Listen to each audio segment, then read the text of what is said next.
Oh, thank you. Will 10-month-old Georgia grow up to be a hooligan? What about Owen, Hannah, or Brittany?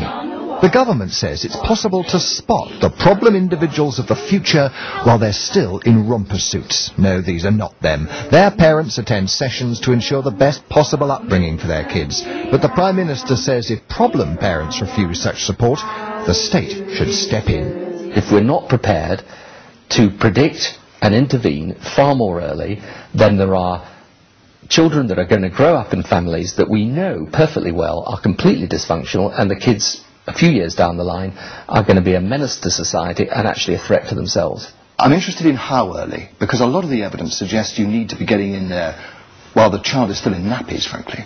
Or pre-birth, even. We should be intervening far earlier, making it clear that in those circumstances, from a very early age, there's going to be support, but also some sense of discipline and framework put in place in order to make sure that that child gets a better start in life. Government experts reckon that if you wait until adulthood, a dysfunctional person costs the taxpayer on average £25,000 a year. Even at nursery and primary school age, children can have developed profound behavioural problems that will blight their life chances. Hence the focus on identifying and intervening as early as possible. The plan is for health visitors to flag up obvious problems, a computer system to identify babies growing up with multiple disadvantages, and once alarm bells ring, tailored support offered. But if the family refuses help, sanctions might include withdrawal of benefits, court orders, and ultimately the children taken into care. Early intervention is key to the approach on this housing project in York. Run by the Joseph Rowntree Foundation, new parents, whatever their circumstances, can take advantage of a range of early support. Elsewhere, it's felt, agencies often fail to act soon enough.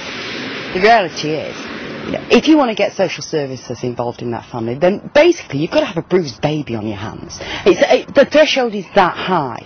And we believe that, we don't wait for that to happen.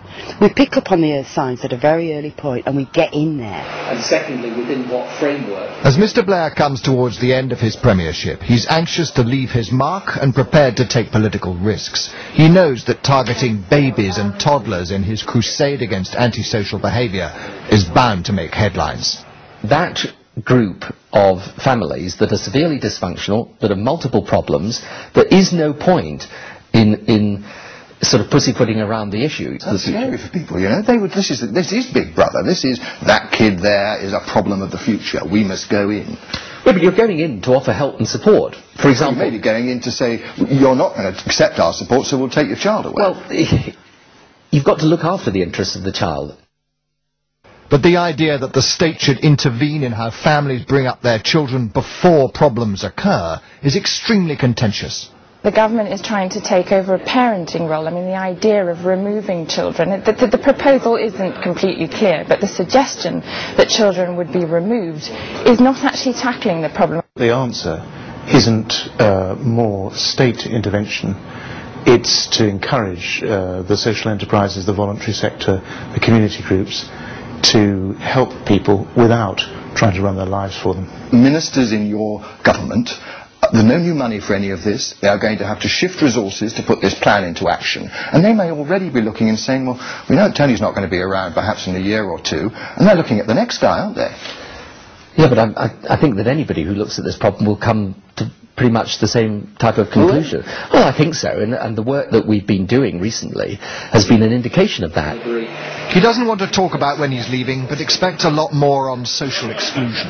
A keynote speech next week and a government-wide plan the week after. But Tony Blair's problem is that he's a short-term PM, proposing long-term policies.